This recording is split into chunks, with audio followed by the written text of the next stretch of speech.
Okay, so I'm going to talk a little bit about carving a low relief ear out of your soap.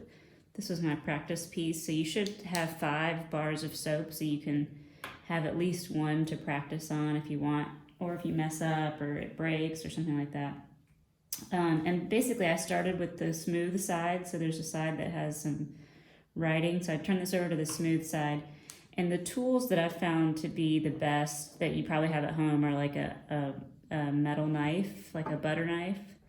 You can use a sharper knife. I mean, really using some kind of small knife would work really well. I just want to encourage you to be careful, because when you're doing work like this, if you slip, it's easy to cut yourself. So I'm using things that will not cut me, which that includes your X-Acto knife. Your X-Acto knife obviously would work really well, but also could very easily injure you if you're not really careful. But you could think about other things like a nail or even like the end of a screw as like a small pointed thing. But I actually found that using a pencil or a pen that I don't mind getting all soapy works really well as like a kind of a sharper, a blunt-ended sharp tool to make small details. So those are the tools that I have around here. And then, once you get to a more finishing stage, you can also use water, because obviously this is soap and water will erode it also. So the first thing I've done is I've drawn an ear, and you'll have a handout. You can look at some different types of ears that you could draw. Just do your best. If you mess up, you can wipe it away. You can literally wash it off of the soap, so it's no big deal.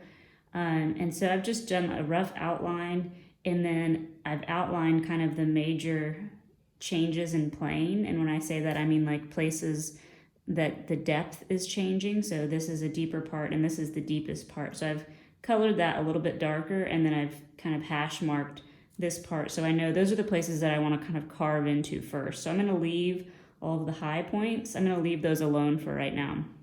So, and the other thing I can do is take off all of the excess, like the outer edges. So that can be done, using a knife. And you can kind of, just make sure when you're kind of pushing to break away, that you're pushing away. You're pushing in the direction that you want the soap to move. Because if I just like push straight down, I have a chance of breaking further in than I want to. So I just always want to kind of err on like letting it be bigger, but just getting the general shape. Because then I can always do the detail shaping later. So I'm just going to go around and kind of take off a little bit of the excess. Here I have a little bit more, so I could do that more aggressively, but just, if you're worried, just do it little by little. And I'm not worried if like part of my drawing just came off, because I can just keep redrawing when I need to. So again, I'm just going to start with a basic shape. And the key to carving, any type of carving, if you're trying to do something realistic especially, is to go from general to specific. So you want to do general shaping, general kind of carving into, and then you get more and more detailed as you go. So you do these general things, and then you revisit the form, and then go a little bit more detailed, and then revisit and see where you are. So you don't want to try to do something that's finishing work right here when the rest of it still has a lot of work to be done, because then you can't compare it to itself. Okay, so I've got this kind of basic shape now. Maybe I could take a little more off here. And I'm using my knife, I'm using both hands, and that gives me a little more control. And then as you carve, you can kind of keep knocking the shadings away. Okay, so a chopstick would also work really well. So I'm going to use my pen actually just to kind of start this line. So I'm just going to basically redraw that line, and you can see how easily and quickly the soap just kind of carves away. And then I can, either use a tool that's a little bit bigger, that I can take a little more material off, or a little bit faster. This is like sort of like a chopstick. And just make sure you're moving the shavings very frequently because it'll get in your way and then you can't really see what you're doing.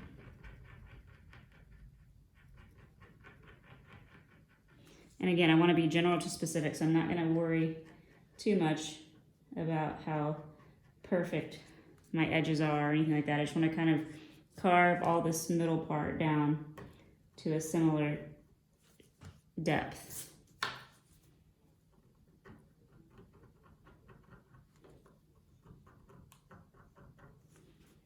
And you'll have a little more time with this project, so take your time. I mean, I'm moving pretty quickly. And I would suggest having your reference images in front of you. The image I was referencing is on my phone, so my phone is in use right now, but I would be looking at my image the whole time that I was doing this. And you're welcome to take a photo of your own ear and do your ear. That's fine with me. Okay, so that's just like a start to this part.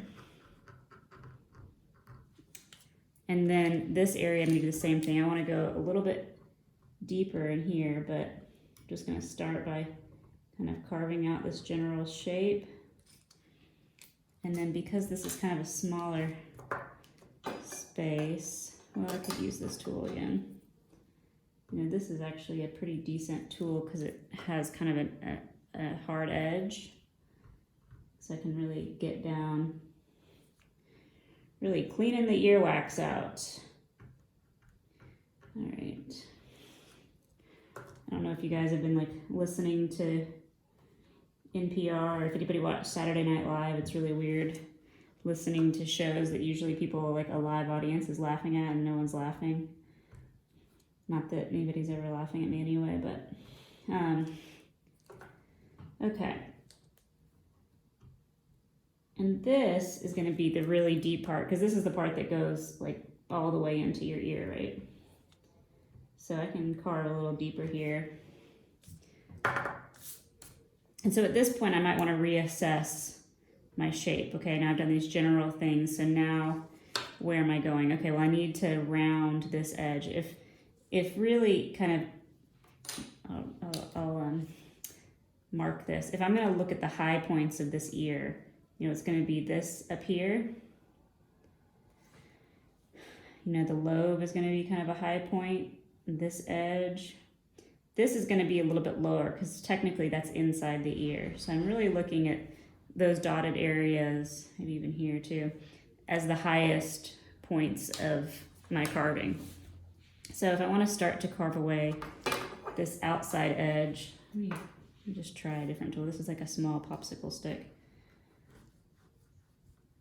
And you can, you know, your practice piece is what you can use to test different tools. So, you know, I should be using that to test this, but just for demo's sake, you know, you want to figure out which tools give you like a nice edge, which tools can take away more material. Okay. So now what I'm doing is I'm kind of starting where this line is, and I'm kind of creating a gradual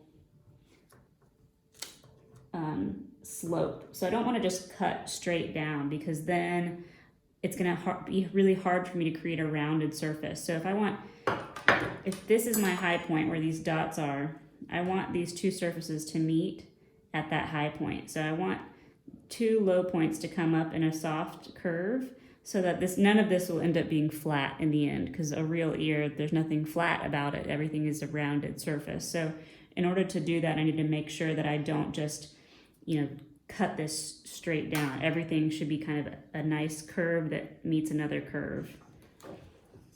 So I'm just using the edge, the very tip of my knife to kind of create that curve that's coming from that black line.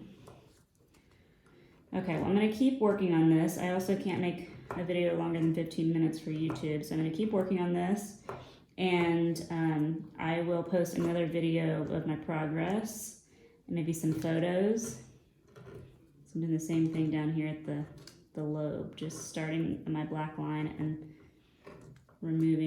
making a nice slope away from it, but not just cutting it down. Okay. All right, more to come.